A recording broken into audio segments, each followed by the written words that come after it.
Magandang araw po sa inyo mga kabansa. Kayo ay nasa Iparas kay Paras. At ito po inyong lingkod Ado Paglinawan na nagbubungad ng pagbati para sa aking kaibigan na si Manny Luna Magandang araw po. at sa ating sekretary.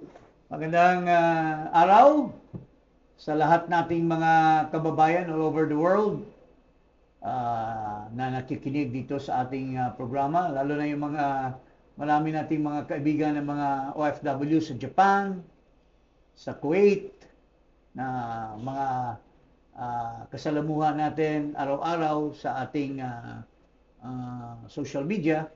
At of course, lalo na itong ating mga mahal din ng mga kababayan na nandito sa ating bansa, naghihirap at tuloy-tuloy pa rin ang kanilang pagdusa, yung kanilang paghihirap dahil sa walang kwenta na pagpatakbo ng bansa natin sa isang nakakahiya na Pangulo na pinagtatawanan doon sa Kuala Lumpur at doon naman sa Korea.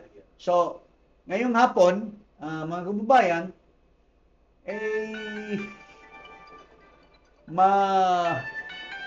matindi yung istorya tungkol dito kay Sergeant Orly Gutesa.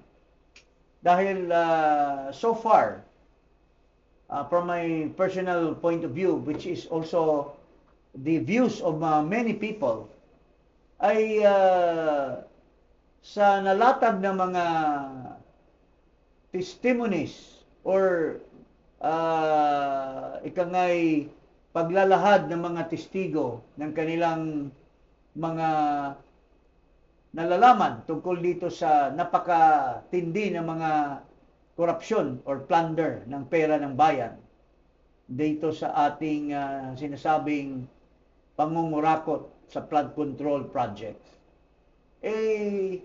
Sinasabi ng karamihan nga ulit na yung testimony lamang ni Gutesa ay yun ang pinakamatindi dahil talagang may aktwal na sinasabi na nakarating talaga ang maletang bilyon-bilyon ng mga salapi na taxpayers' money na kinurakot ng mga buhaya.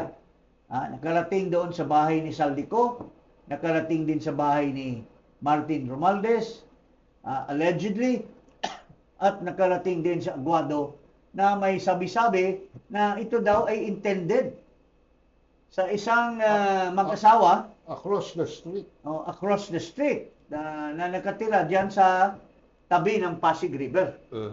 So, ito po yung mga sinasabi ngayon ng ating mga kababayan. Pinag-uusapan. Pero masyadong dinidiin nila ang pagkawala daw ni Gutesa. At in-interview nila si Mike Defensor at ginagawa ng istorya yung sinasabi ni Mike Defensor na siya po, si Gutesa kasalukuyan ay kinukup ng mga Navy. Hindi naman siya sinasabi ni Mike Defensor sa Philippine Navy. Mga Navy. Marines. Ang Navy kasi is the mother unit of the Marines. So, may ilan siguro mga Marines, mga classmate ni Gutesa na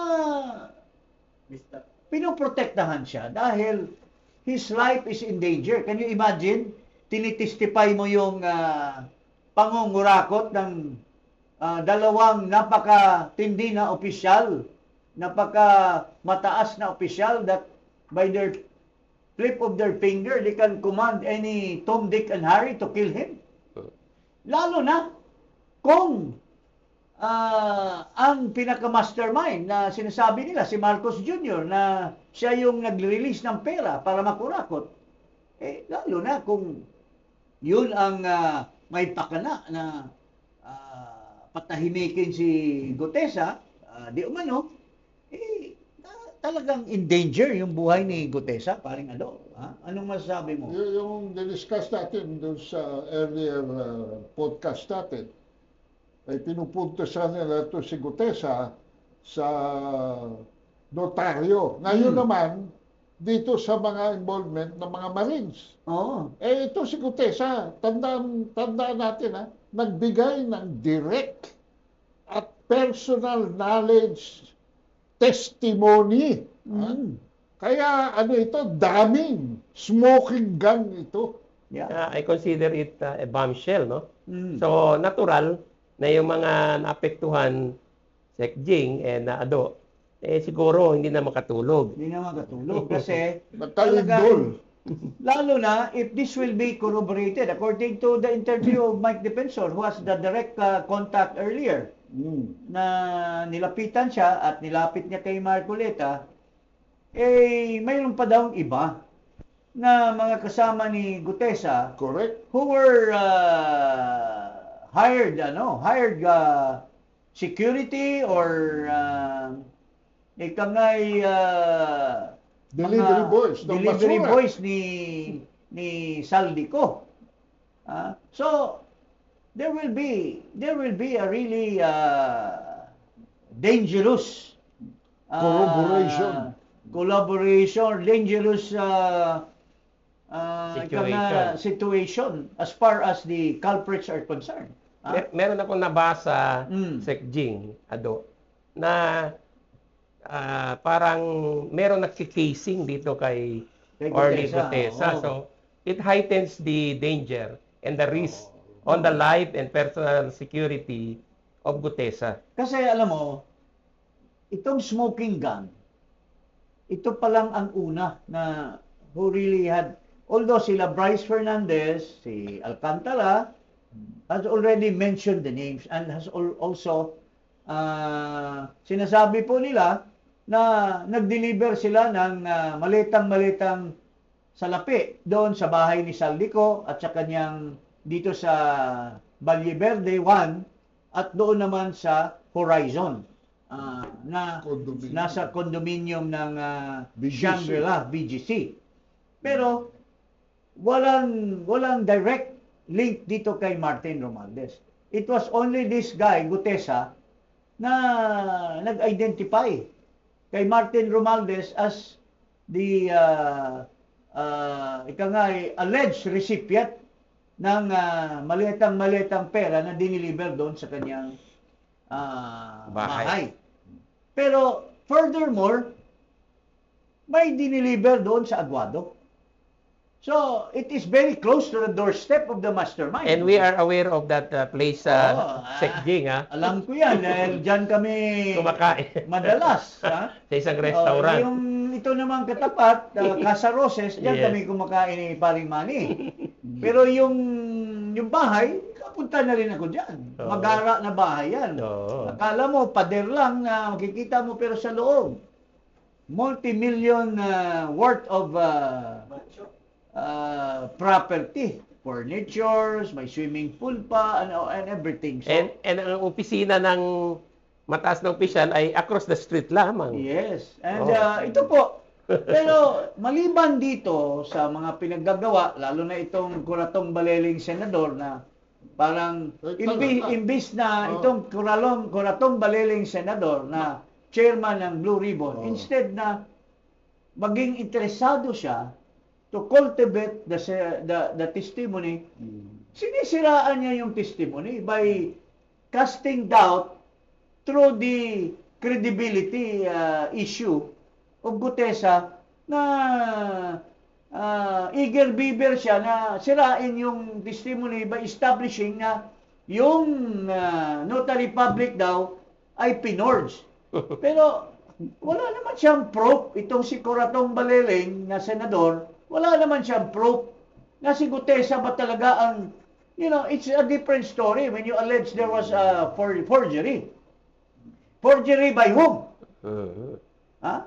Forgery by the employees who signed in behalf of the notary, or there is an actual forgery by Gutesa himself. Mahirap wala pang, you have not established that yet, Mr. Coratong Baleleng, Senator. Ang tawag natin Pero dyan, nagdadaldal ka na obvious ka na talagang sisiraan mo yung testigo na dapat it's the other way around. You should even Protect him. and cultivate Correct.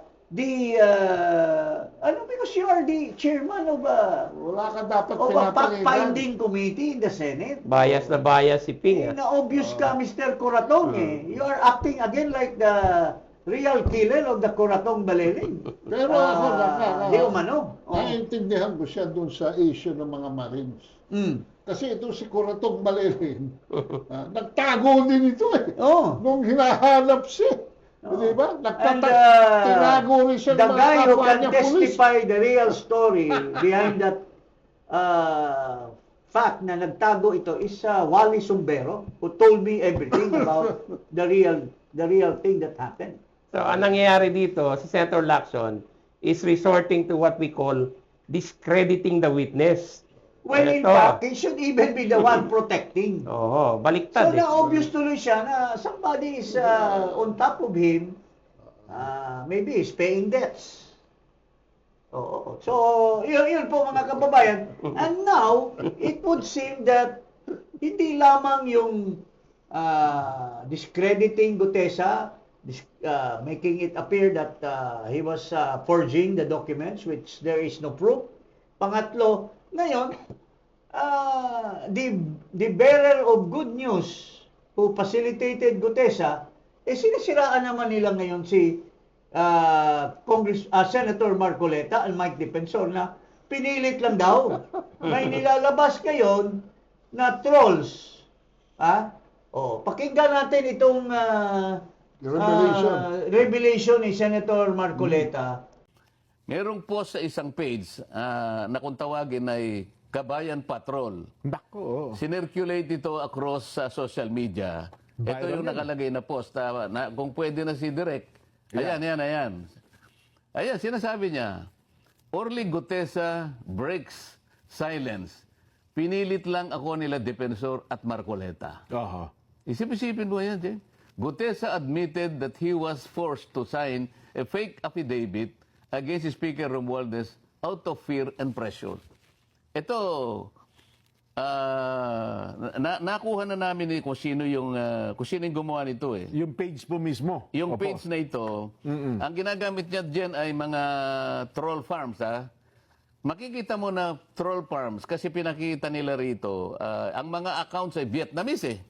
Ganun po. May Vietnamese accounts, karamihan Oo. So kung nako. halimbawa sa 1,500 Vietnamese at yung iba pa Arabic accounts, para kunwari maraming Marami sumusuporta. nag-suporta at comment. Opo. Oo.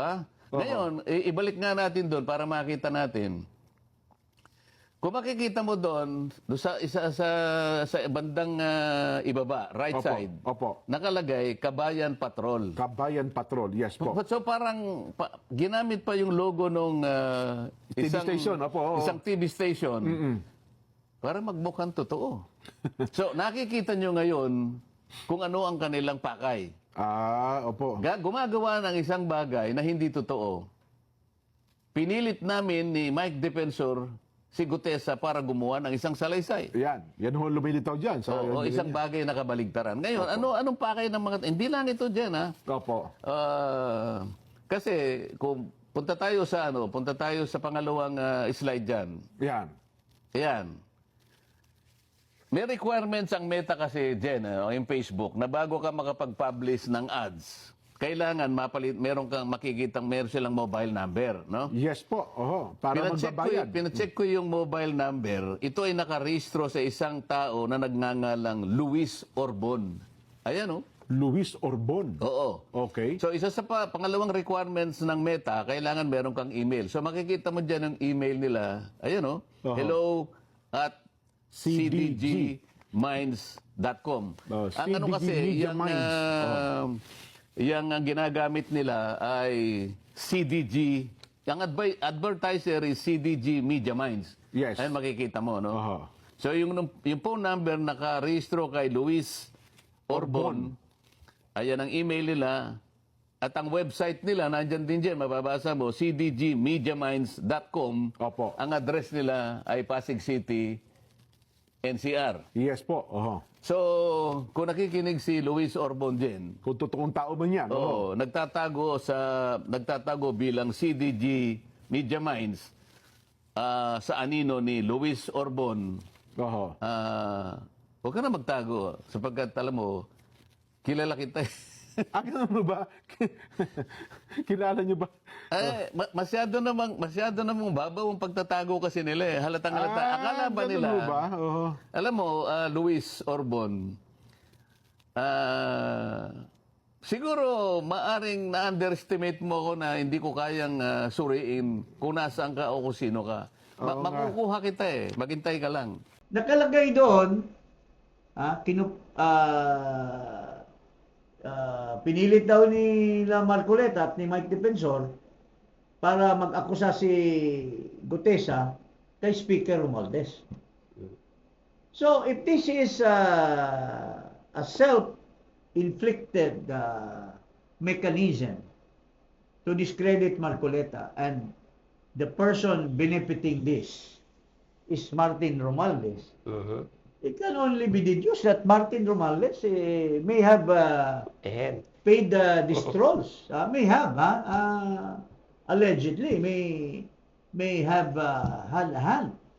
Or perhaps, itong pangalan na Luis Orbon, baka Luis yan yung babae na nakatira doon sa isang palasyo sa Pasig River. Luis din ang pangalan nun eh. oo. Ha? Oh, Those are possibilities. These are all possibilities.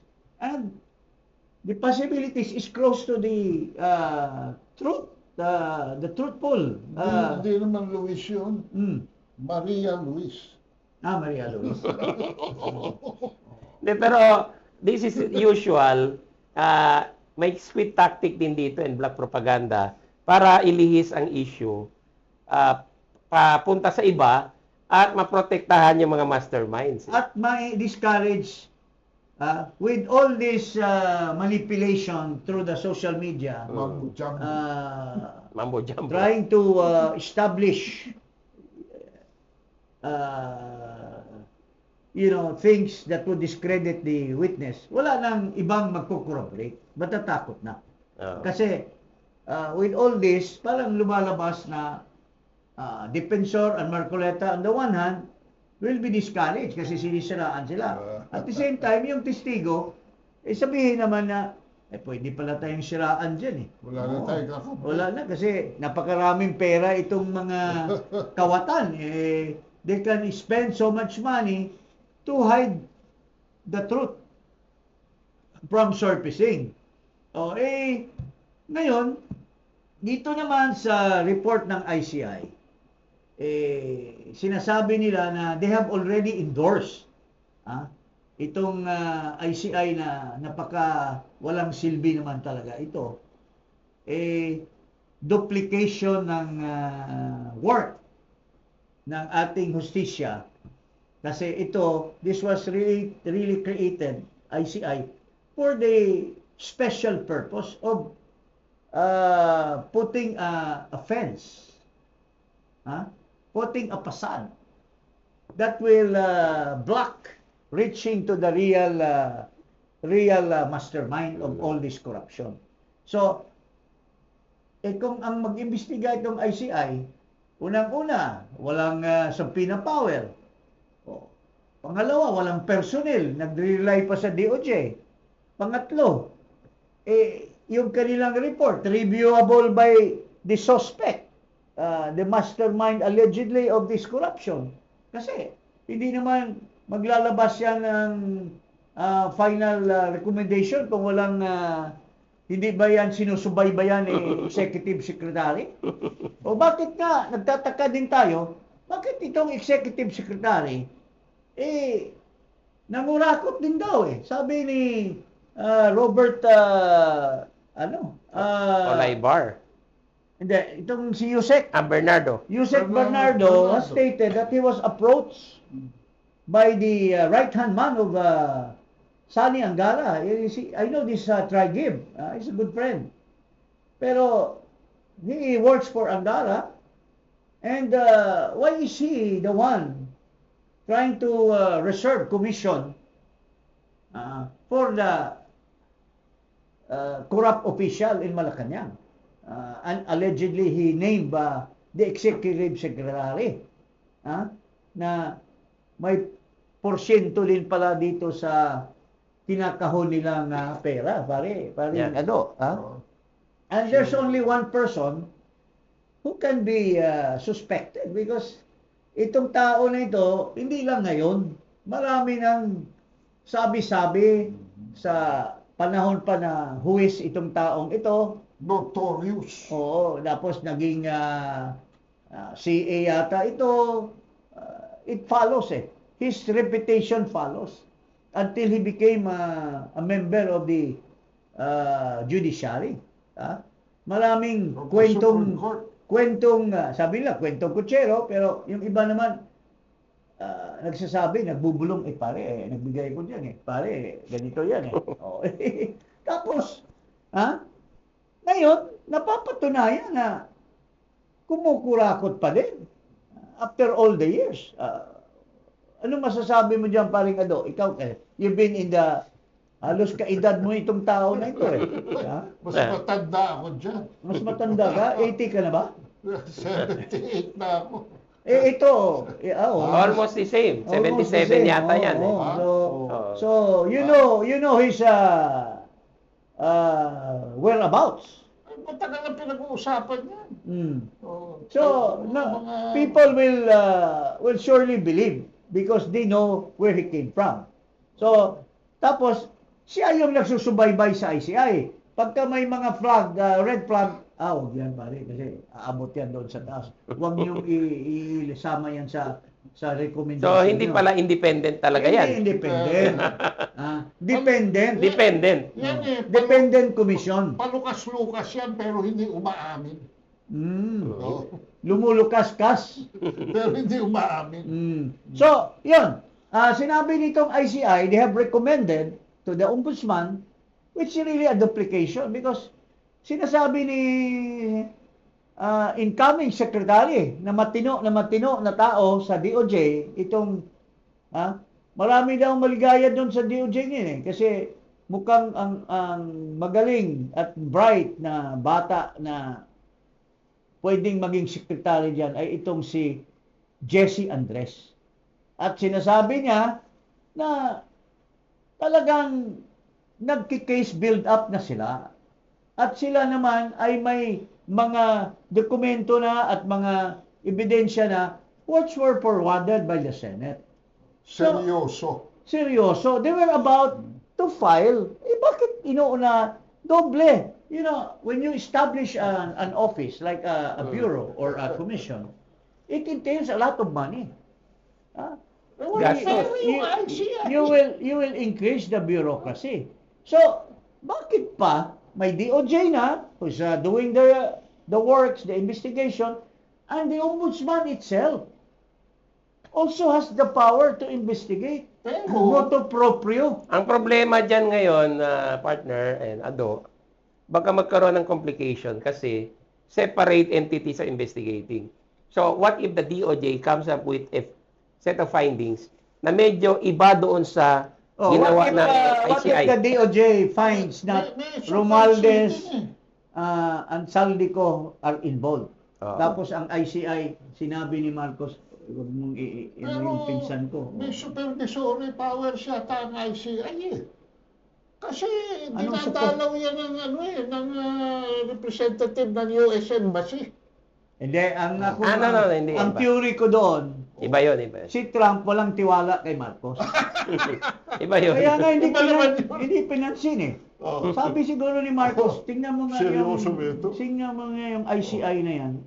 Balita ko that tinatatag ni Marcos yan para kuno mag-imbestiga. Tingnan mo nga kung makatotohanan ba yung investigasyon. Kasi nakakarating kay Trump na si Marcos yung mastermind. Saka hindi lang yan. Merong Tapos hindi siya isasama sa investigasyon. Sabi ni Trump, pars yan. Kaya lumalayo siya kay Marcos doon sa Kuala Lumpur at doon sa Busan, no? Saka merong prior incident. Hindi ba? Yung State Department called the attention of the Bureau of Customs for being the most corrupt agency. Yes. At saka the State Department also is stating that the country is failing in its attraction of Investments. Oo. Kasi ito na nga. So, concern ang United States sa corruption. So, I think they are interested to know exactly And they are if affected. the process is fair and equitable.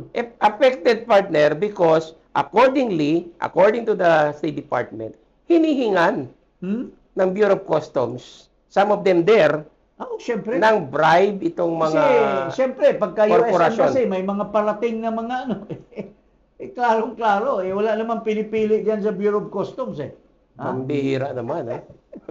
So, anyway, May diplomatic immunity dapat sila. So anyway, ito nga, nirecommend ng ICI or in-endorse to file charges against Escudero, Villanueva, Estrada, Saldico, at meron pang iba. iba pa. Yung mga, siguro, yung mga Small fish. like small fish but very big Personality. kickbacks oo, bilyon nagsusugal bilyon but anyway Pero walang kongresista. walang kongresista. Wow. Wow. Sinabi ni Diskaya ito yung mga kongresista. 17 yun, ah. Oo. Tapos bakit wala yung pangulo ng Congress? Mhm. Nag-testify na siya sa ICI. So ibig sabihin kung hindi mo Kasi kung hindi mo isasama, bakit sinama lang si Saldico? Oh. Si Saldico ba gagalaw ba kung wala yung amo? Pero si At saka yung amo ng amo. kasi wala siya rito sa Pilipinas. Kaya nga pinatago. Ah, Kaya nga pinipilit na magtayo ng ICI maski walang wherewithal to do the job. At kagaya ng sinasabi ni yung Hosaka, yung attorney Hosaka na hindi daw nila mapasomon or mapasumpina si Saldico kasi hindi nag-a-appeal. Paano naman kung may bilyon-bilyon ako, napakatindi ng abogadong ihahayag ko. Sasabihin ng abogado, Sir Saldi, wala namang poder yan. Hindi ka naman magkakasala, hindi ka naman magkakaroon ng offenses kung hindi ka mag-attend yan. Wala naman sa batas nila na may poder silang magsupina. The President does not even have a subpoena power. Kaya nga dinidelay sa Blue Ribbon kasi ang Blue Ribbon Committee may subpoena power. Saka another barrier din yan, eh. Wall din yan, eh. Hinaharap. Parang Dinidelay. there is a concerted effort between the henchmen of Marcos in the Senate, the ICI, na i-delay. Dribble. I-dribble muna. Dribble muna. Oo. Habang inaayos ang court. Habang inaayos yung basketball court. Oo. Para shoot na shoot. Pero, partner, merong news ang kaap na yung dalawang helicopter at isang eroplano ni Saldico na ipuslit na palabas ng bansa. At saka sinabi ni Vince Dizon na 11 combination of airplanes, jets, and helicopters. Fleet pala yan. 11 consisting of mga $3.4 billion. Grabe yan. Sinasabi niya. Nandiyan ba yun yung kay Well, anyway, later we will let that come, Ipakita natin. Pero si Martin Romualdez hindi nakasama. Pero hindi niya maliligtasan yan kasi may sinasabi si Vice President Sara tungkol dito kay Martin Romualdez at kay Saldico. Pakita natin yung allegations ni Vice President kasi being the Vice President, he has the funds to search for answers to questions, di ba? Ito, pakinggan natin si Vice President Inday Sara. Ang budget ng Pilipinas ay hawak lang ng dalawang tao. Hawak lang siya ni Congressman Zaldico at ni Congressman Martin Romualdez. Yan ang katotohanan. Halimbawa ko dito, Medyo mahaba ito, kaya pagpasensyahan mo. Ang halimbawa ko dito, sa DepEd muna tayo. Sa Department of Education, noong taong 2023, merong 5 billion na inapprove para sa classroom construction. Nagulat ako kasi merong mga lumapit na miyembro ng House na humihingi. Hinihingi nila yung 5 billion, parte ng 5 billion na budget. Wala kasi akong experience sa ganyan. At saka ang pagkakaintindi ko, pag inapprove na yan ng Office of the President, ibibigay na yan, pagdediretso na yon sa approval at trabaho ng Department of Education sa construction ng mga classroom. Nagulat ako, may humingi. Magkano ba ang amin dyan? Magkano ba ang amin dyan? So sinabi ko, hindi pwede ito. Kasi ang mangyayari nito, hindi magagawa ng Department of Education ang trabaho namin na mag-construct ng classroom ayon sa classroom backlog at sa prioritization base sa backlog at sa classroom construction. So sinabihan ko yung isang congressman, sabihan ninyo si Martin Romualdez na hindi pwede chap-chapin ang classroom construction na 5 billion. Kaya kung makikita ninyo sa budget proposal na approved ng Office of the President, 5 billion yon. Pero nung lumabas yung GAA o yung budget approved noong 2023, naging 15 billion siya. Dahil hindi nga ako pumayag na kunin yung 5 billion, dinagdagan nila ng 10 billion yung classroom construction ng Department of Education. Yung 10 billion na yon hindi kontrolado ng Department of Education. Controlled yon ni Congressman Zaldico at Congressman Martin Romualdez. Klarong-klaro na as early as 2023. Pero maybe kulang lang ng konting dagdag na facts. Kasi tama ngayon, kontrolado ni Romualdez at ni Zaldico doon sa congressional level. Pero since yan ay latag pa lang yan, hindi pa yan pera. Kasi pupunta pa yan doon sa mastermind eh. Papel pa lang yan. Papel pa lang yan. These are just mere proposal. And it goes to the BICAM and it is transformed into an enrolled bill called the General Appropriations Bill. Na supposed to be pag-aralan nitong, ano ba itong pangalan nitong presidente nito? Bangag. Bangag na presidente. Now, kung hindi bangag yan, babasahin sana nito yung bawat pahina. At makikita niya doon sa original na NEP na 5 billion lang. Eh kung hindi siya... Bakit naging 15? Bakit naging 15? Di ba dapat sasabihin ni Marcos, Pangandaman, bakit 5 billion lang yung pinadala natin, bakit nadagdagan?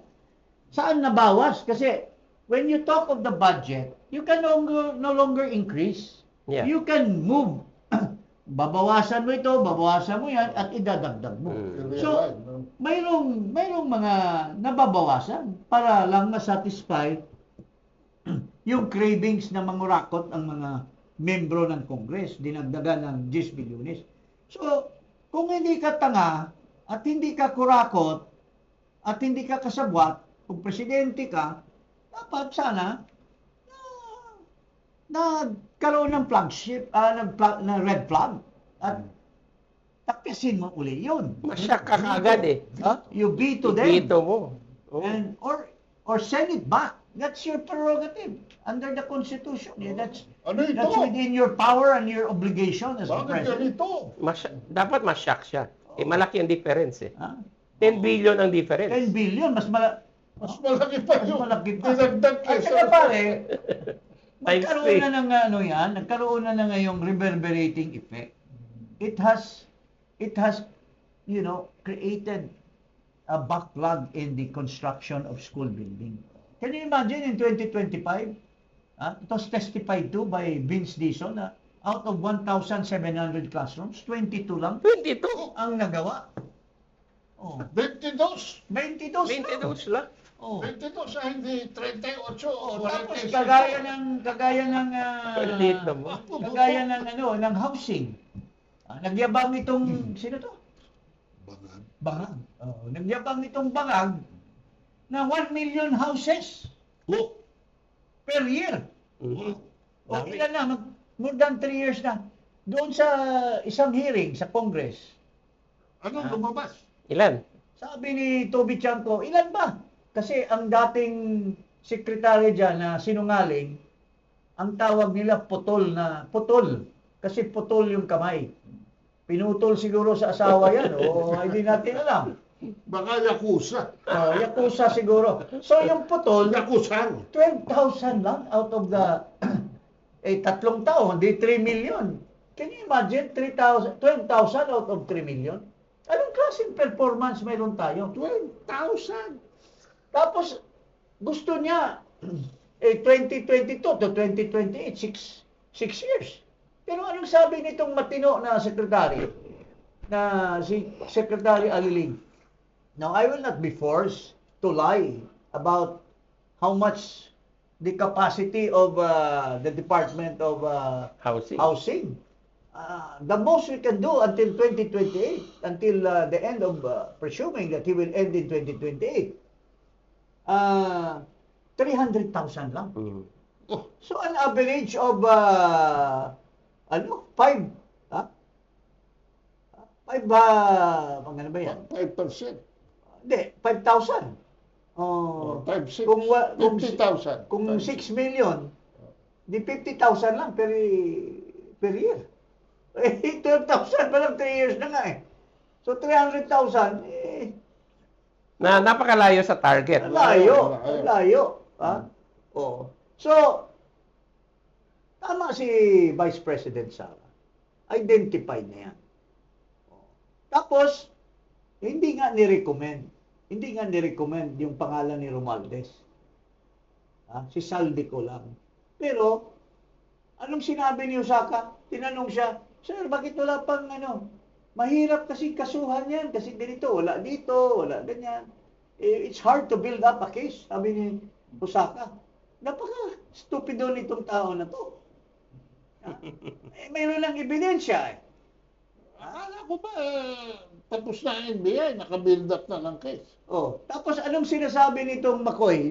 Nasaan yung video ni McCoy? Na sinasabi niya na Ano ba pangalan yan uli? bangag. Nasaan yun? Mahirap daw magpakulong. Gusto niya magpakulong. Tinatanong niya yung mga media, gusto na niya bang ipakulong? Gusto niya ipakulong?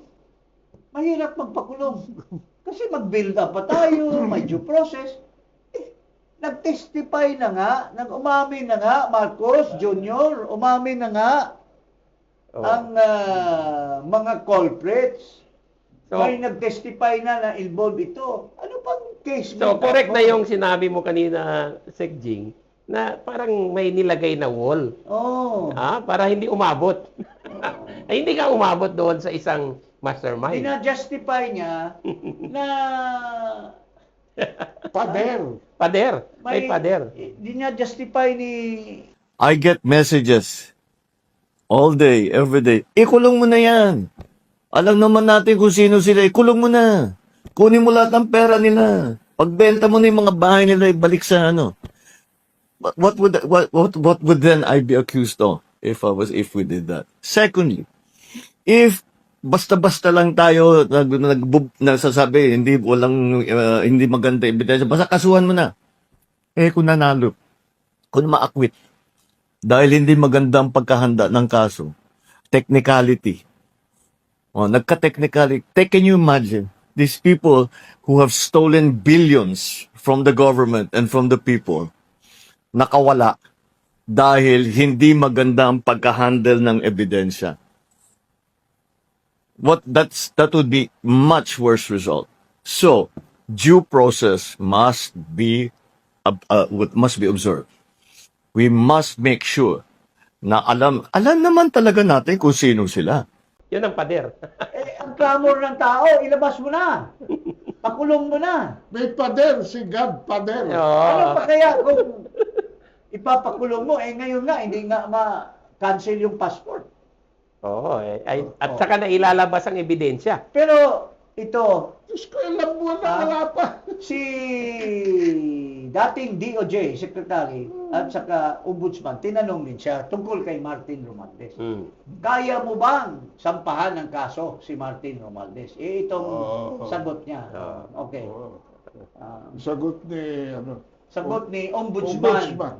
So you have the Zaldico situation, but the ombudsman is also tasked to investigate even sins of omission, right? When it Yes, comes yes, to of course. Of government course. officials. Yes, What yes. happens to former Speaker Martin Romualdez? I mean, clearly, they floated even the possibility of him becoming state witness, which was quite surprising in social media. But at some point, he just said, wala akong alam dyan. Hindi ako umupo sa bycam. Will the ombudsman act on anything related to the former speaker, given that he was in charge in the 19th Congress when all of these insertions were made? The least that we can do right now is to study liability for sins of omission. That's the least. But actively, we're looking for evidence.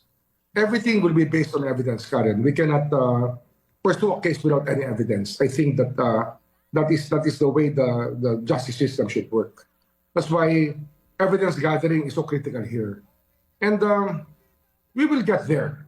We are studying the legal theory behind the sins of omission, negligence, and negligence itself has never been legislated, or the justice system has never gotten a billion peso reward or a billion peso fine on negligence. This might be the first time, Karen. It just might be the first time. Sinasabi nga negligence. He went further by saying this. Ito yung sinasabi Ito na. ni Ombudsman Rimulya. Ito. Ombudsman.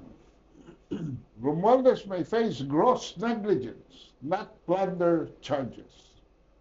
Ombudsman Jesus Crispin Boying Rimulya clarified that former House Speaker and later 1st District Representative Martin Romualdez could be held liable for gross negligence rather than plunder, citing insufficient evidence linking him to anomalies in flood control projects. Nag-gather pa nga siya ng evidence.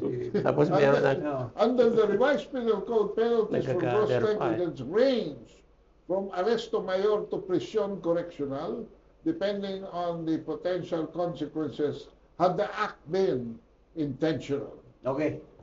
With due respect, no? Siguro naman,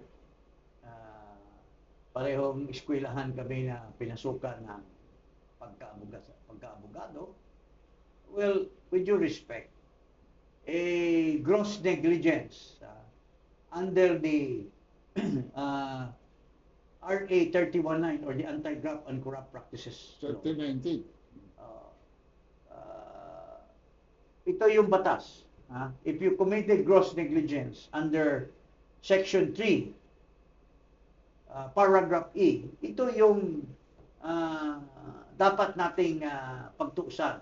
Kung na-mention man ni Ombudsman na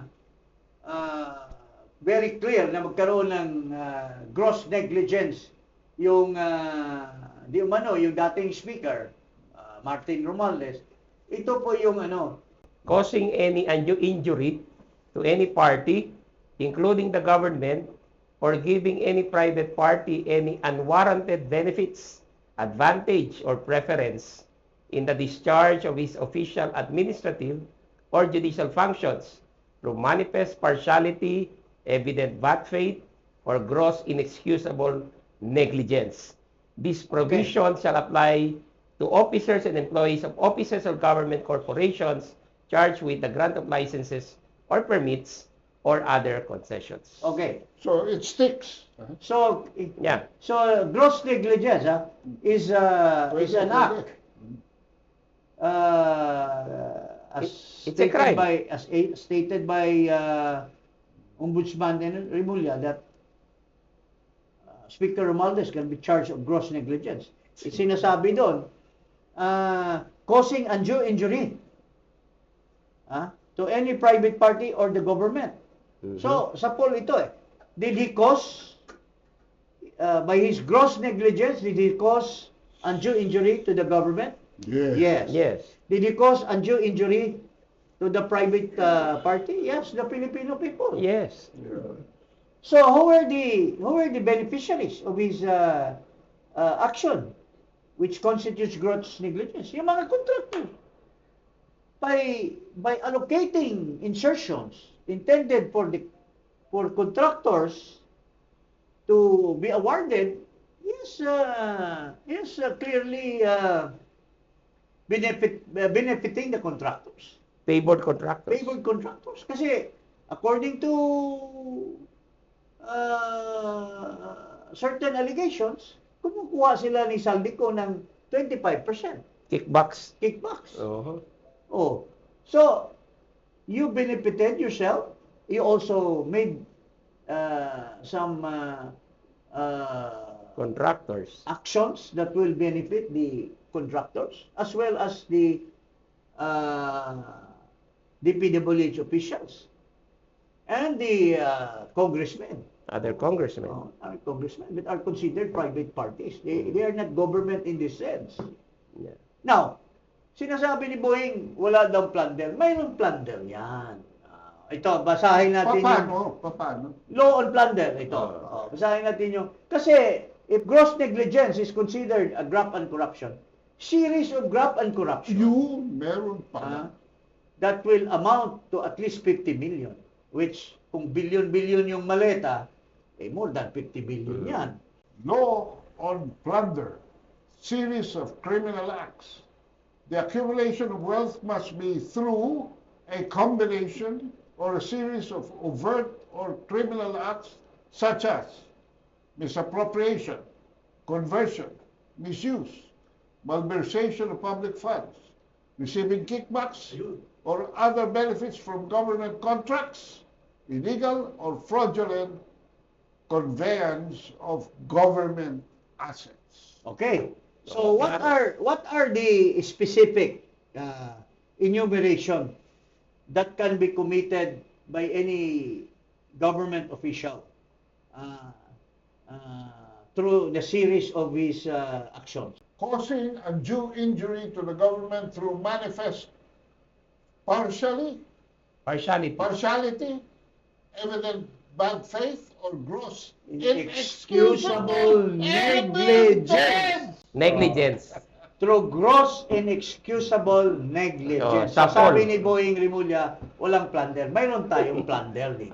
So that broke the... Because why is it plunder can be had Through negligence, through gross inexcusable negligence? Because plunder series. Plunder must be 50 million or more. Gross negligence has already been established, according to Remulla, sa 2023 pa lang. Kumamada na sila ni Saldico. Si Saldico, hindi naman pwedeng kumamada kung walang approval. 2024, kumamada sila uli. 2025, so it's a series. Series, tatlong taon. 23. Series of gross inexcusable negligence. And overt acts. Which benefited the Contractors. contractors, And Sobra other ba sa parties. private persons. Sobra ba sa 50 million yan? Sobra. Billions Trillion nga eh. Trillion. Yan, total trillion, 1.5. So, kaya, klarong-klaro na pwedeng May plunder. for life. Kasi wala tayong by musketry. Death by musketry. Or hanging. Pero in fairness siguro kay Ombudsman Remulla, kasi sinabi rin niya Na naghahanap pa sila ng ebidensya. Oh, Baka yon. sabi niya walang evidence ng plunder. Dapat hindi muna niya sinasabi kasi nangangala pa siya eh.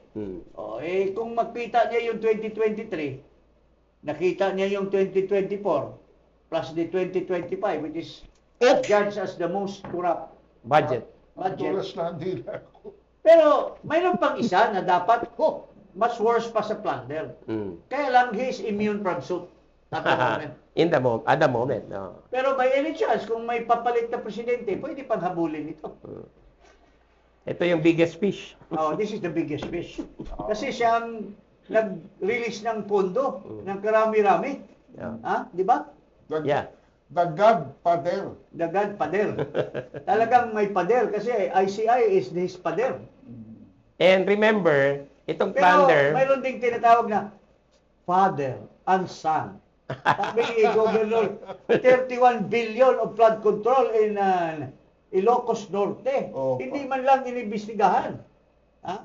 Saka- Ni Secretary Dizon daw. That's an allegation. Ayan. Wala pa. Governor Chavit. and partner, remember, no, itong plunder, this is a public offense. Kung hindi ito i-pursue ng government agencies investigating the cases, pwede itong i-pursue by any private citizen. Oo. Kasi the injury was caused to us, the Filipino people, hindi lang sa gobyerno. Ha? Klaro yan sa provision, ha? So, there's no escape. There is no escape, actually. Wala kayong lusot. Walang lusot. So, yun po. Mga Yeah. kababayan. Okay. Kitang-kita ang ebidensya, puting-puti. Ano bang sabon ginamit para maging puting-puti? Oo. Binigay mo ng idea kay Secretary kay Ombudsman Remulla, the Be formula is guided there. accordingly. Oo, kumpleto yun, ha? Kami naman dito, nag-a-advise. Tumutulong din tayo. Yeah. We are not Pero just criticizing. eventually, I believe in the goodness Sense of justice. inside the heart of Ombudsman Remulla. Kaya nga pinipilit niya maging ombudsman because he wants to serve the people. He wants to provide the people with a work that will establish culpabilities to these mga kurakot. Pero, We will await for his Action. action pero based on delikado. conscience. Yeah. Baka wala pa rin plunder. Bakit? Si BBM ang presidente. Na-absuelto si Enrique.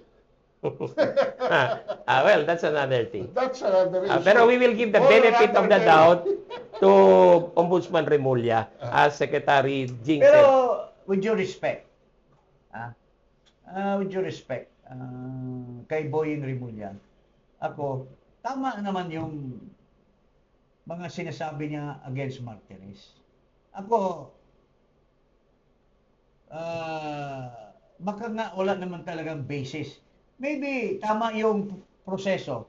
Lalo na sinasabi ni Karen Davila, tinatanong si Martires, bakit si Frank Direl, sino ba yung basta may tinatanong siya na 2016 pa daw nag-decide ang ombudsman na ipatanggal si Joel Villanueva.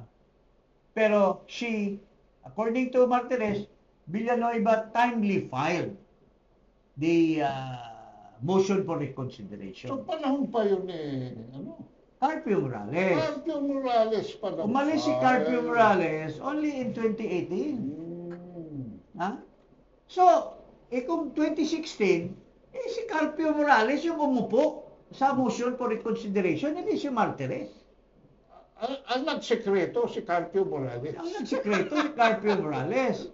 Pero, Diba? kasi sabi ni Ascona, mayroong taning yung pag-decide.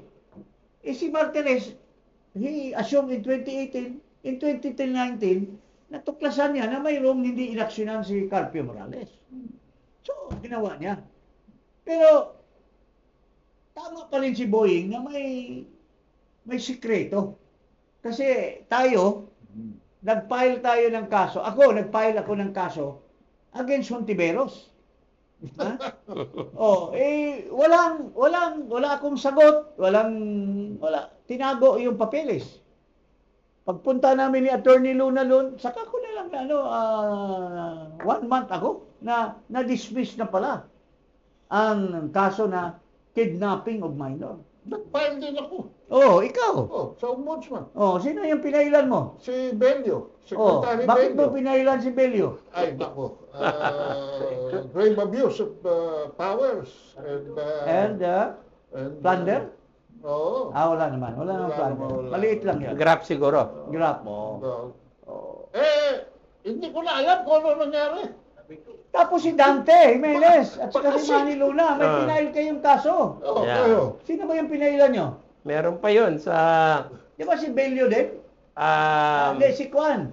Yung tao ni Belio, yung si... yung undersecretary dati. na tinanggal ni Duterte for asking money from the One of the recruiters. recruiters Ano kay nangyari Asisa. Hasta Wala hanggang rin. ngayon. Hanggang ngayon wala pa. Wala rin. Secret. Secret din. Secret. Tama si Boying din na may mga sikreto din dyan. Ha? Ha? Okay. Tapos bigla na lang dinismiss ni Martires. Ha? Okay. Mabuti pa yung basketball player na Yoyong Martires kasi magaling pa mag-shoot ito. Mahinang mag-shoot ito si Martires. Anyway, Okay. huwag kalimutan mag-subscribe dito sa Iparas kay Paras at i-click ang notification bell. Maraming salamat. Maraming salamat. Maraming salamat po.